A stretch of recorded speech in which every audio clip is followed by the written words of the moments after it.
Good morning student. 10th class का chapter number 2 economics का भारतीय अर्थव्यवस्था के क्षेत्र, ठीक है, ये पढ़ रहे थे हम। उसका होमवर्क आपको दे रखा था इस वीक का। आर्थिक क्रियाएं तथा गैर आर्थिक क्रियाओं से क्या अभिप्राय है, विकसित तथा विकासशील देश से क्या अभिप्राय है, इनमें अंतर भी पूछा जा सकता है, ठीक है।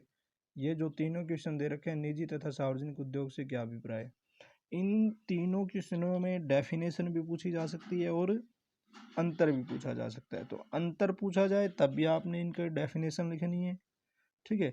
और अगर इनकी डेफिनेशन पूछी जाए तब तो आपने डेफिनेशन लिखनी है। तो ये ज़्यादातर प्रश्न 1 नंबर में या 3 नंबर में पूछे जाते हैं, 1 नंबर, 2 नंबर और 3 नंबर में पूछे जाते हैं, ठीक है। तो ये आपको मैंने पहले वाली वीडियो में बता दिया था, ठीक है। अब नेक्स्ट क्वेश्चन आ रहा है आपका, असंगठित क्षेत्र में श्रमिकों का शोषण किया जाता है, किस तरह से वर्णन करें। मतलब आप इस बात से सहमत हैं। ये क्वेश्चन इस तरह से भी आ सकता है कि क्या आप इस बात से सहमत हैं कि असंगठित क्षेत्र में लगे श्रमिकों या कर्मचारियों का शोषण किया जाता है, ठीक है। अगर किया जाता है तो किस तरह से, आपने कारण बताने, रीजन बताने, भाई किस तरीके से सरकार इनका शोषण कर रही है, ठीक है।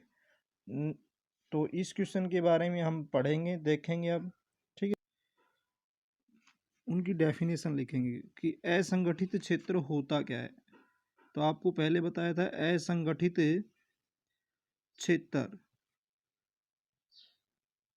इसकी डेफिनेशन में ही इसका जो क्वेश्चन है, जो ये क्वेश्चन बन रहा है, उसकी जो आंसर है उसकी डेफिनेशन में ही है।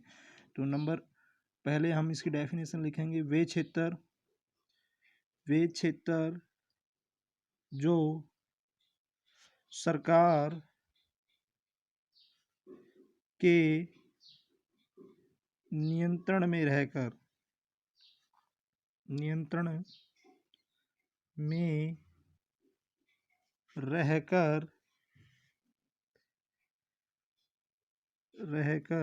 काम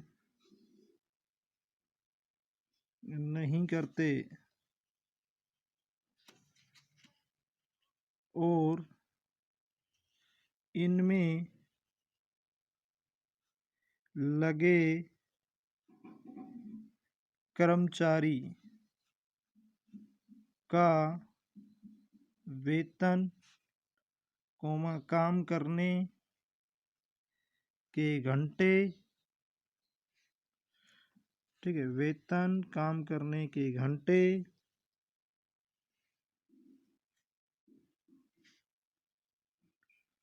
व अन्य शर्तें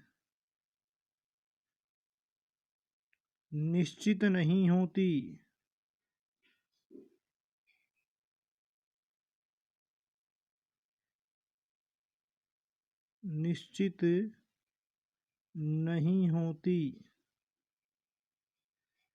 ठीक है। तो इसकी हम ये डेफिनेशन पढ़ेंगे एक बार दोबारा से। तो इनकी डेफिनेशन है भाई,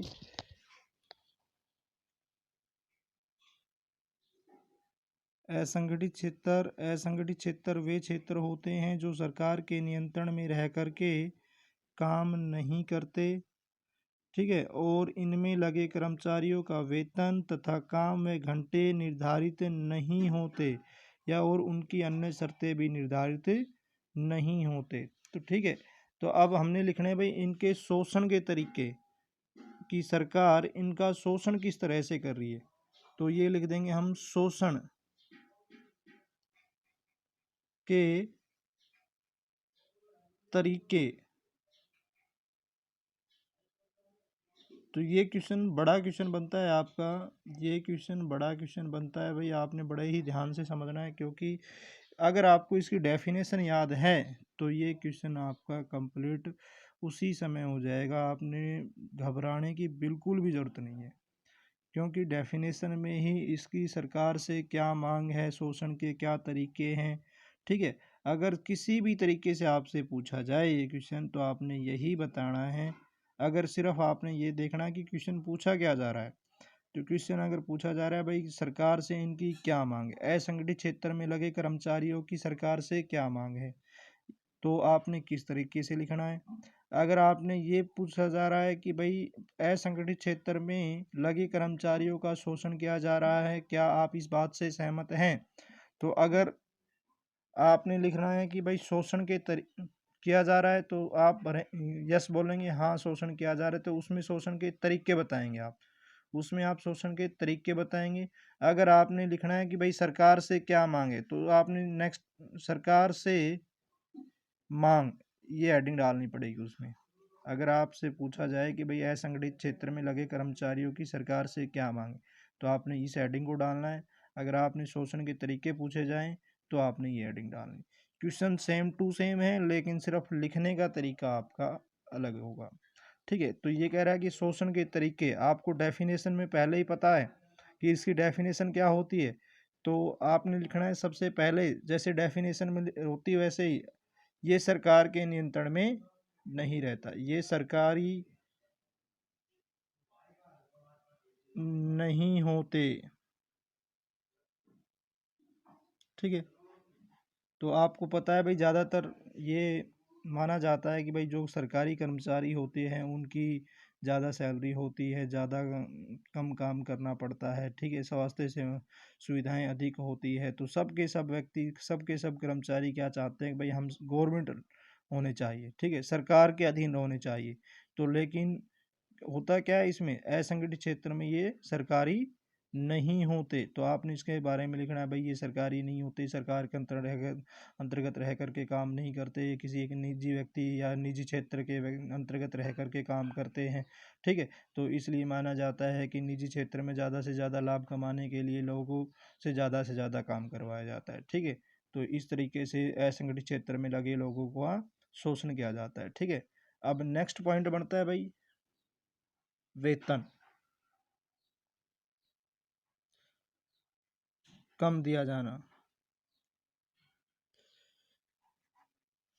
तो इसमें आपका ये आपको पहले ही डेफिनेशन में दे रखा है, सरकार के नियंत्रण में नहीं रहते। दूसरा पॉइंट इसमें वेतन का, जो उनके कर्मचारियों का जब वेतन होता है, काम करने के घंटे होते हैं वो। ठीक है, तो आपने लिखना है भाई वेतन जो है वो कम दिया जाता है, तो ये आपकी हेडिंग होगी वेतन कम दिया जाना। तो आपने इसके अंतर्गत लिखना है कि भाई सरकारी जो यानी कि संगठित क्षेत्र में लगे लोगों की अपेक्षा असंगठित क्षेत्र में लगे लोगों को या कर्मचारियों को वेतन यानी सैलरी कम दी जाती है, जबकि उनसे काम अधिक करवाया जाता है। ठीक है, तो ये आपने उसके बारे में लिखना है थोड़ा सा। नेक्स्ट है भाई, आपकी डेफिनेशन में ही दे रखा है कि काम करने के घंटे, नंबर 3 पर आप लिखेंगे काम करने के घंटे। ठीक है, काम करने के घंटे, तो आपने तीसरा पॉइंट बनाकर लिखना है भाई काम करने के घंटे, कि असंगठित क्षेत्र में लगे कर्मचारियों के काम करने के घंटे निश्चित नहीं होते, संगठित क्षेत्र में निश्चित होते हैं। असंगठित क्षेत्र में काम करने के घंटे जो है वो कभी भी निर्धारित नहीं होते। अगर ज़्यादा काम है तो उनको थोड़ा ज़्यादा एक्स्ट्रा रोक लिया जाता है, अगर काम नहीं है तो उनको छोड़ दिया जाता है। ठीक है, तो ये कह रहा है कि भाई इनमें जो काम करने के घंटे हैं वो उस समय निर्धारित नहीं किए जाते जिस समय उनकी नियुक्ति की जाती है। नियुक्ति मतलब उनको जब काम पर रखा जाता है। ठीक है, नेक्स्ट है भाई नंबर, आपने थोड़ा सा और उसके अंदर लिख देना है। और नेक्स्ट नंबर 4 पर होगा स्वास्थ्य सुविधाएं, स्वास्थ्य सुविधाएं भी नहीं दी जाती। आपने उनकी बुराई लिखनी है, नहीं दी जाती, यानी कि सरकारी कर्मचारी और प्राइवेट कर्मचारी के बीच क्या अंतर है।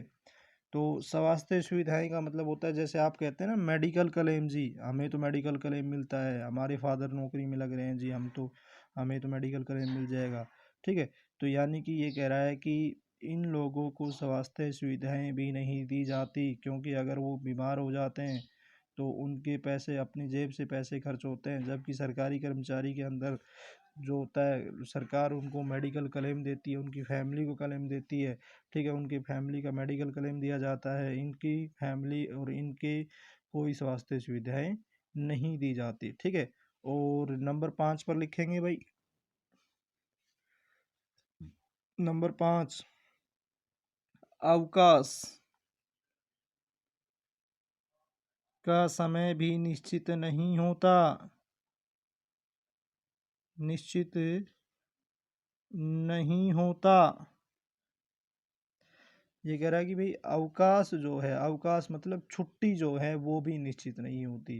भाई एक साल में आपको 10 छुट्टी मिलेगी, 5 छुट्टी मिलेगी, 100 छुट्टी मिलेगी, इस तरीके से। ठीक है, तो अवकाश का मतलब होता है छुट्टी। तो ये निश्चित नहीं होता है कि भाई आपको जो छुट्टियां हैं वो कितनी मिलेगी, कितनी छुट्टियां करने से आपको सैलरी नहीं कटेगी। तो सरकारी के अंदर आप जब नियुक्ति की जाती है तो उस समय ये बताया जाता है कि भाई आपकी इतनी छुट्टियां होगी, एक साल में इतनी छुट्टियां करोगे तो इतने पैसे कटेंगे, इतने नहीं कटेंगे। ठीक है, जैसे आपने देखा होगा कि फौज में जो लगे हुए कर्मचारी है, ज़्यादातर आपको एग्जांपल बता देता हूँ फौज का। जैसे फौजी जो व्यक्ति है वो एक साल में 3 महीने की छुट्टी अपने घर पर काट सकता है। तो जो 3 महीने जब वो छुट्टी घर पे आता है तो उसकी उन्हें सैलरी दी जाती है। ठीक है, प्राइवेट संस्था के अंदर अगर कोई व्यक्ति काम कर रहा है तो अगर वो वहाँ जाता है तो ही उसे सैलरी दी जाती है। ठीक है, अगर उसने छुट्टी कर ली तो उसकी सैलरी काट दी जाती है। तो ये कह रहा है कि अवकाश का समय भी उनका कोई निश्चित नहीं होता। ठीक है, और आपने छठा पॉइंट लिख देना है कि अन्य सुविधाएं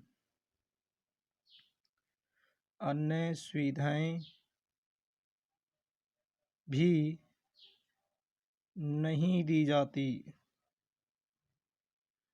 ये आपने नेक्स्ट पॉइंट लिख देना है, अन्य सुविधाएं भी नहीं दी जाती।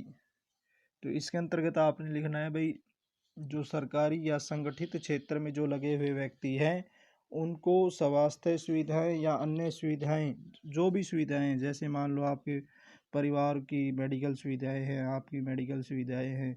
ठीक है, या फिर आपको घूमने के पैसे दिए जाते हैं। ठीक है, तो इस प्रकार से कोई अन्य सुविधाएं जो संगठित क्षेत्र में दी जाती हो और असंगठित क्षेत्र में न दी जाती हो। ठीक है, तो ये आपके 6 पॉइंट थे, एक इसकी डेफिनेशन।